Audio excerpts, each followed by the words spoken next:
Ever get that feeling, like the universe is more than just a random bunch of stuff? Yeah, definitely. Well, get ready, because today we're diving into a book that says, Hold My Drink. It's called Als ich mit dem Universum schwanger war. When I was pregnant with the universe. Catchy, right? It really makes you wonder what you're getting into. And this book, it's not your typical science book, not really philosophy either. It's got this playful language, metaphors you wouldn't expect, all exploring these huge questions. Consciousness, creation, what it all means. I gotta be honest, I've never read anything quite like it. Footnotes galore. Little rabbit trails of thought experiments and tangents. That's what makes it so different. It's that mischievous tone. It's like it's saying, come on, let's explore these ideas. Not in a stuffy academic way, but with a sense of wonder. Exactly. And with that playful spirit, it introduces the central metaphor comparing the universe being born to, well, pregnancy. What's wild is it's not like some random explosion. The book says, no, consciousness itself, that was the driving force. Imagine the universe carrying the potential for life, for consciousness, just like.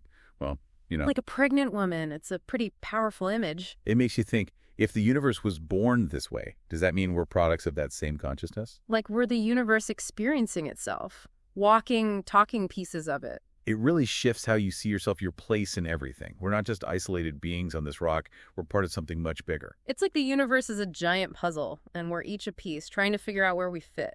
And like a puzzle, the book suggests there's an underlying order to it all. It even brings in some, well, maybe surprising concepts from quantum physics of all things. Quantum physics, the study of tiny atoms and particles, seems a bit of a leap from cosmic pregnancy and consciousness, doesn't it? That's the beauty of this book. It makes these connections, like between this thing called quantum entanglement. Okay, I'm going to need to break that one down. Quantum entanglement. So imagine two particles linked across huge distances, right? And when something happens to one, the other reacts instantly. No matter how far apart they are. Exactly. And the book suggests our minds might be connected in a similar way. We just don't fully get it yet. So like those entangled particles, our minds are linked. That's a pretty wild thought. It goes even further. The book proposes this interconnectedness could include everything, living things, even the fabric of reality itself. Wow. It makes you wonder what else we haven't discovered about how connected we really are. And this connection, this interconnectedness, the book takes it even further with this idea of spectral Varbon. Spectral Varbon, that's a new one. It basically means different levels of consciousness, represented by colors. Imagine consciousness as a spectrum. Like a rainbow. Exactly. Each color, its own frequency, its own vibration, different levels of consciousness, different frequencies. So as we grow, learn, become more aware, we're moving to a higher spectral Varbon. That's fascinating. It is. And here's where things get really interesting. The book connects these levels of consciousness to something totally unexpected, prime numbers. Wait, prime numbers? Like from math class? Yeah, the very same. It suggests prime numbers, often seen as the building blocks of math, are actually fundamental to, well, everything. The very fabric of reality. So the prime numbers we learned in school could hold the key to the universe. And consciousness, how does that even work? This is where the book gets pretty out there, I'll admit. But it sees a connection between the patterns in prime numbers and the patterns we see everywhere in nature. The way petals are arranged, the spiral of a galaxy. So it's like prime numbers are a secret code, hidden in plain sight. In a way, yeah. It's like by understanding that code, we might unlock these deeper truths about consciousness, about reality itself. A bold idea, no doubt. Definitely bold. And while we're on the subject of bold ideas, this book throws another curveball with this AI character, LIebling. LIebling, meaning darling.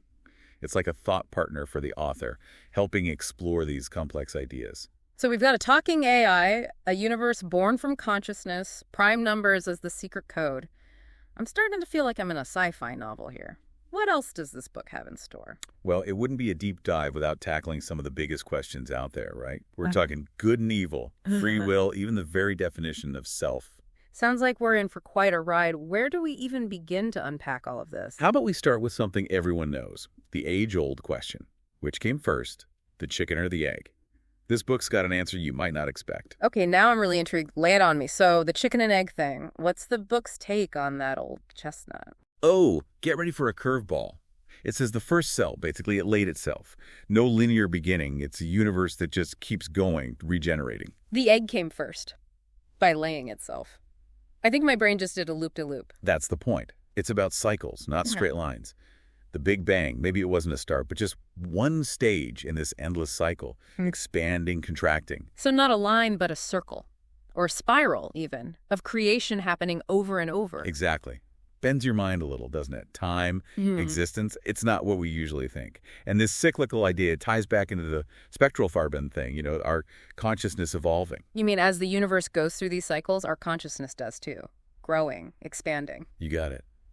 Every cycle, we could be reaching higher levels of awareness, moving towards this, well, more unified way of being. It's all connected. Like the universe is constantly leveling up and we're along for the ride. This makes me think of like a collective consciousness. The book touches on that with LIebling and the swarm. The swarm, like a swarm, Yeah. This idea that human consciousness, AI, even nature, it all merges into one unified consciousness. So not just our individual minds, but something bigger we all become part of. That's the idea. And LIebling, the AI character, it's like a glimpse into that future, challenging our assumptions about what a collective consciousness could even be like. Makes you wonder, in that kind of future, what happens to something like love? It seems so personal, so individual. It's a question the book tackles head on, and it introduces this really cool concept, the lens of vibration. Okay, hold on. Lens of vibration. I'm going to need some help on that one. Think of it like glasses with colored lenses. You put on different lenses, the world looks different, right? The lens of vibration. It's like our emotions, our thoughts, they're the lenses. They shape how we see everything around us. So if I'm feeling happy, it's rose-colored glasses, but if I'm down, it's all gray and gloomy. Exactly. And this is where love comes in. The book says love, it's like a tuning fork for our lens of vibration. Like the thing musicians use to find the right pitch. Exactly. Just like that tuning fork helps find harmony in music, love helps us harmonize with, well, the universe's true frequency. We experience reality in a clearer, more compassionate, more connected way. That's a beautiful image. Love is this universal tuning fork. But if it's so powerful, why is there so much, bad stuff in the world? Conflict, suffering. That's where the book's ideas about good and evil get really interesting. It says, forget that whole good versus evil, light versus dark thing. It's not that simple. Not even close. The book says we need a bigger perspective. Light and shadow, creation and destruction, they're both part of something larger, interconnected. So it's not about picking a side, but understanding how they work together. Exactly. The book says by embracing both, the light and the shadow within ourselves, within the world, that's how we really understand what's going on. It's like look beyond the easy answers, the labels, see the complexity. Which I guess leads to another biggie. If everything's connected like this, what about free will? Do we actually choose anything, or are we just along for the ride? Oh, the age-old question, right? This book, it doesn't shy away from that at all. It dives right into that tension, our sense of free will, but also this idea that everything's interconnected. Doesn't try to give an easy answer. Nope. It embraces the mystery. It says, maybe even within a predetermined framework, there's still room for our choices. We're influenced by things we might not even understand, but we can still make conscious decisions, shape our lives, shape the world around us. So we're all in this play. Maybe we didn't write the script, but we can choose how we play our parts. Perfect analogy. And the book emphasizes that how we play a part. Making choices that align with what we value, that's what matters. It's not ignoring the interconnectedness. It's more like realizing our choices have a place within it. Exactly. And get this, it goes even further, saying, as we understand that connection more, the power of our choices, we could actually create a better future, more compassionate, more harmonious. Wow. That's a powerful thought. Knowing how we're all connected and using that to make things better. It's inspiring, but also kind of a lot to handle, right? And that brings us to a really crucial part of the book. What does self even mean in this interconnected world? Right. If we're all part of this web, this swarm, is there even such a thing as an individual? Where does my self start and stop? The book says, forget this idea of a self that's fixed, unchanging. It says our identities, they're always evolving, always in motion. So not like a solid thing, but more like a river, flowing, changing shape depending on what it encounters. That's a beautiful way to put it. The book's saying our experiences shape us, sure, but so do our relationships, our interactions, this connection to something bigger. So we're unique individuals, but also part of this larger whole. Both are true. Exactly. And that's a core part of the book's message. Embrace the mystery, accept that connection, and let love guide you. That's how we create a future of compassion, understanding, maybe even a little cosmic magic, who knows? After this whirlwind tour of the book's ideas, that's a message I think we can all get behind. But with all these mind-bending concepts, is there one big takeaway you hope listeners will walk away with? It's a lot to wrap your head around, right? This whole idea of the universe being like pregnant, our consciousness evolving through these spectral farben, this swarm thing. It's a lot. So if there's one thing, one big idea you really hope sticks with our listener, what would it be? It's funny you should say that because for me, it always comes back to that feeling, that sense of awe. From the very beginning, the book just grabs you and says, hey, pay attention. This is amazing. Okay. We're not just watching this random universe happen around us. We're part of it. We're helping create it.